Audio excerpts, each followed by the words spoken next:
Hello, guys, and thank you so much for staying with me on this part two of our lesson two training module or free training module brought to you by Service Outsourcing. And once again, you're still with me, April Amoroso. Now, before we jump into what we're going to talk about here, as I've mentioned, we are going to dive in deep to each of these different type of business of the clients and identify what are the roles that you can apply to for each one of these. Okay? Pero bago natin simulan yon, let's give a quick recap on the part 1 of the video. Kung hindi nyo pinanood, panoorin nyo muna yon, okay? So the last part of that, we've talked about these types of businesses. So once again, a quick recap. E-commerce business is a merchandising type of business selling tangible products that they purchase from the manufacturers in China. 98% of the e-commerce businesses get their products from China and then shipped it globally. Okay. Next is travel agency. We all know what travel agency is. They set up airline ticketing, booking, and travel itineraries. And then from 3 to 7, marketing agency, development agency, design agency, sales and automation, e-learning for online courses, coaching and consulting agency. These are service type of business and they are B2B or business to business, except for the e-learning online courses, which is a B2C or business to consumer. All right, so let's go ahead and jump into the e-commerce business and what are the roles that you can apply to in this type of business. First is customer service, okay? So mostly for the customer service is chat and email support. Bihira yung phone, inbound and outbound, pero merong ganon, may phone support, but most of them needs chat and email support specialist. Okay, so if you're going to go back to the part 1 of our training module, which is all about the tools that is commonly used for an online or virtual work, maaalala nyo doon kung ano nga ba yung mga help desk tools na karaniwang ginagamit again? Okay? Kung naalala nyo yon, I've mentioned Zendesk, Freshdesk, Intercom, and there's a lot more. Balikan nyo po dahil kailangan yon. Kailangan na alam niyo kung paano i-navigate yung tools na yon. Because if you don't know how to navigate the basics of the basics, then you are not ready for this type of industry. Okay? Now, let's go back. So, customer service, ang mga ma-encounter ninyo dito, 90% of the time is where is my package? Customers are aggravated because the most common issues in an e-commerce business is shipping. Okay? Matagal yung kanilang shipping process because imagine they are getting, as I mentioned earlier, e-commerce businesses are getting their products from the manufacturers in China. Imagine if they are shipping it to their target consumers, which is United States, madalas yan, or Canada, or Europe. So, ang nangyayari guys, mahal kasi yung shipping from China cargo, idedirekta mo siya sa US, mahal yun. So, for them to be able to save money for the shipment and to have it as an ROI pa, they're doing the cargo to cargo. So, which means that from the moment that they unload the package on the cargo from China, dadaan pa yun sa iba't ibang port ng iba't ibang country. Okay? From the moment that it arrived to a different port or first port, ibababa yun doon and it will be transferred to a different cargo and then that cargo will be will deliver to a different port. The transfer na naman siya sa another cargo and then it's like whenever you're doing a flight from United States to the Philippines, sometimes yung iba nagko-connecting flights para makamura, diba? That's the same goes with the products or packages that we are shipping from China to the US para makamura si business owner, si e-commerce business owner. So, ganun yun guys. Now, the problem is there's a lot of issues. Syempre, kapag port to port, sometimes may nawawalang product, sometimes may naiiwang product, so susunod na cargo pa siya makakasama.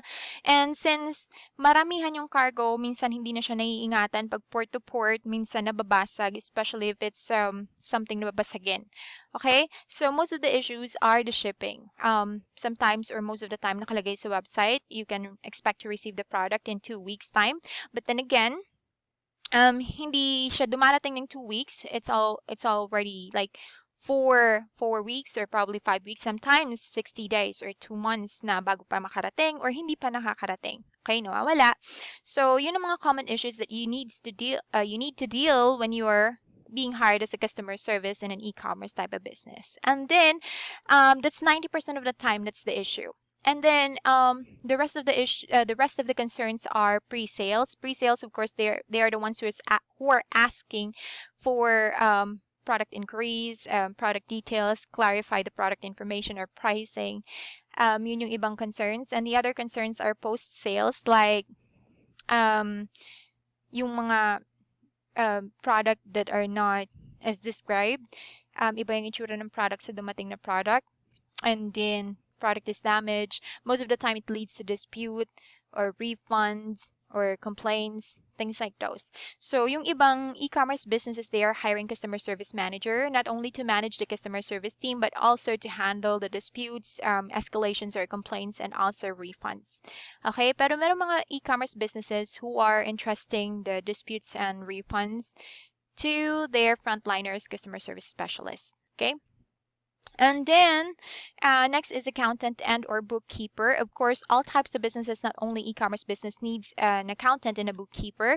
First and foremost, for them to know their cash flows, and not only the cash flows, but of course, they need to monitor the financial aspect of their business. Okay? Lahat yan kailangan naka-accounting. So, yun ang position for the accountant and bookkeeper. They also need product researchers. So, hindi lahat ng mga product owners or business or e-commerce business owners, pag nakita nila sa isang tao na bumibenta yung product na yan, bibilhin na rin nila at ibebenta nila. Hindi po ganun yun. Okay? The reason why they're prospering or they're making an income out of the business that they are doing is because they are doing product research, okay? Market research. So, hindi porket nakita mong mabenta sa isang tao or sa isang business, magiging mabenta rin sa'yo. Kasi probably they have a different buyer persona. Baka iba yung buyer persona nila sa buyer persona mo. So you have to identify first kung ano ba yung buyer persona mo at ano yung mga needs nila. So yun yung ginagawa ng product researcher. They research for the right product that can be market based dun sa buyer persona ng client. Okay? They match it with the buyer persona of the client kung ano yung needs nila. And then yun ang hanapin nila yung product na yun, yung best product na yun that will make a sale, a good sale. And maghahanap sila ng supplier in China na mas mababa or mas mababargain nila. Okay? Next is, yun ang work ng product researcher na hinahire nila. And then they also hire social media branding strategists because, of course, they need to build a brand.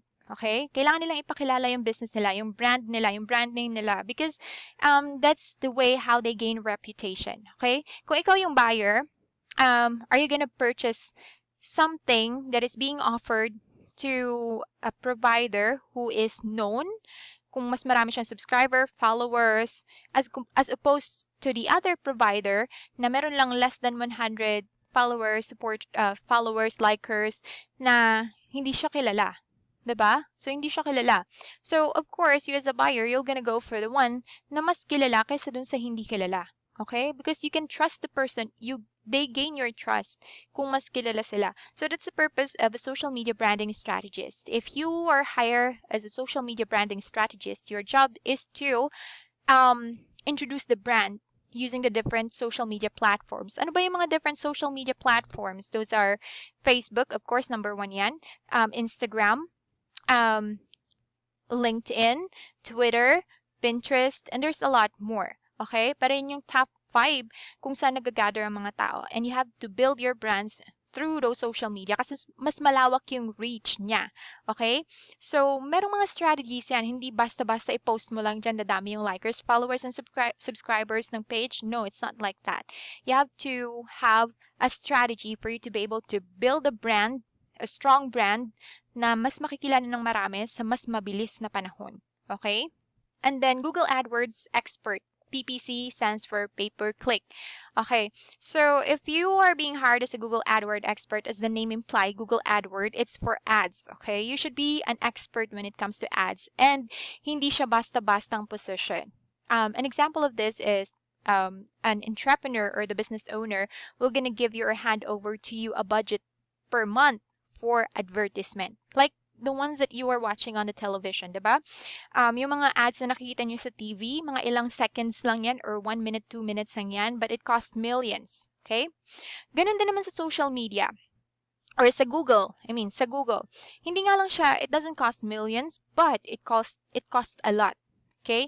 Let's say a business owner will hand you over 10,000 US dollar. How much would that be in peso when converted? 10,000 US dollar, and then sasabihin niya sa'yo, that's our budget for our ad spend. So you have to spend that in Google AdWords. Okay? So he, as the business owner, is expecting that you will make a return of investment double, triple, or quadruple of what he had handed you over for that advertisement. So kung 10,000, he might probably be expecting 20,000 sales or 30,000 sales, 40,000 sales, or over than that. Something like that. So, kailangan magaling ka. Hindi pwedeng basta-basta ads ka lang ng ads, mali yung ads mo, hindi kumita si customer, naubos yung pera niya sa ads. Okay? Hindi ganon. So if you want to be a Google AdWords expert, then you need to learn the ins and outs and strategies and how to do it right. Next is blogger, article writer, content curator, content curator. Okay, so ito yung mga blogger, they are being hired to write article.